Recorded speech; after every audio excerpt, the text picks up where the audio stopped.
All right, Build My Ride is here with Chad. He is the owner of this 56 Nomad, and he's going to give us a little walk around and tell us the story of this car. Sure. I bought this car a few years back from a gentleman up in Northern California who had had it since high school, so mid-1980s he had bought it. To the best of our knowledge, it was a California car all of his life. He bought it locally up there in Ukiah, California. Originally a Matador Red car with a, I think it's whatever they call the ivory or cream top on it. Original power brake car, power steering car, V8 car, automatic car. I bought it as a project. The previous owner was going to kind of do a resto mod on it with some other cars that he had, but I had a matching 56 Sport Sedan that was Matador Red, so it kind of drew me to it and I wanted to build it, but life gets in the way and time gets in the way and other projects get in the way. So it's a very rust-free body all the way around. I mean, for a 56, you know, I mean, there might be a little spot here or there, but the fenders are solid, the firewall's solid, the frame is super solid. There's not even like, you know, rust or scale anywhere on the frame. No issues there. The only thing that we did have to do any work on was just inside the car.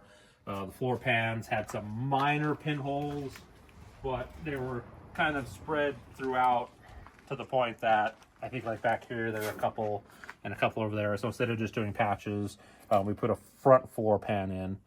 Now the guy I had do it is pretty well-known Tri-Five sheet metal guy named Bob, and I mean he's a perfectionist and he does everything like at the factory seams wherever he can, so it doesn't look like pieces have been spliced in. So like all the spot welds here, he would separate it from this seam and then plug weld from behind. All of these plug welds here are into the factory cross members underneath. And then we didn't replace the toe pan because it was good enough. It didn't need it. It had, he just seamed it right up along there.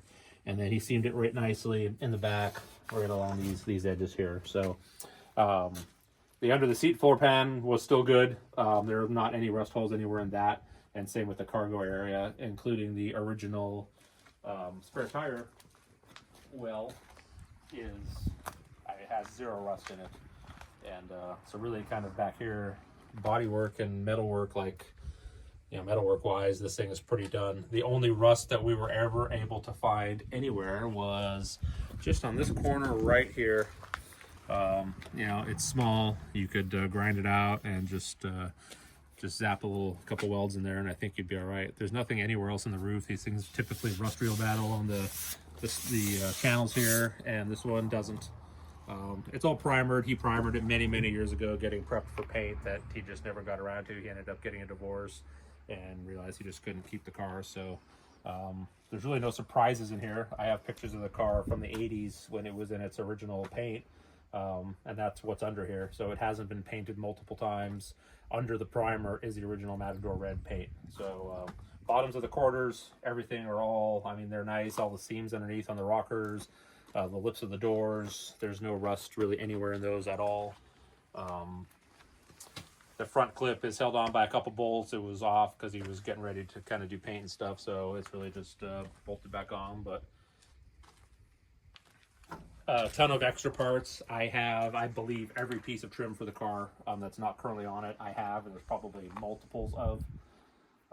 Like a brand new hood bird, a brand new grill, it's a brand new hood trim at the edge of the trim, all of the front end pieces, as far as like the headlight bezels, the turn signal bezels, all that is all brand new in the box or just freshly re-chromed, and we'll post pictures of all that.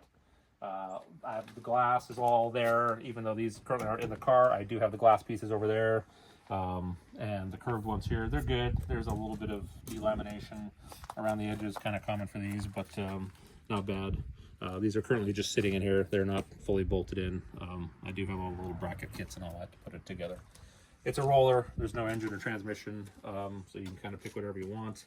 The front wheels, actually, I believe, are correct for my 70 GTO. So I might put some different rollers on the front to get it out. But great, solid car that, you know, I would love to see it restored back to its original colors, at least. It was a beautiful car in its day. But I just have, I have too many and not enough time, and that is what it is. So I hope it finds a good home to someone who's really going to take care of it and kind of give it justice and do what it needs. Yeah, absolutely. I mean, this is a beautiful color combination car. Like you said, rust-free. Floors are in great shape. This thing is ready for a restoration.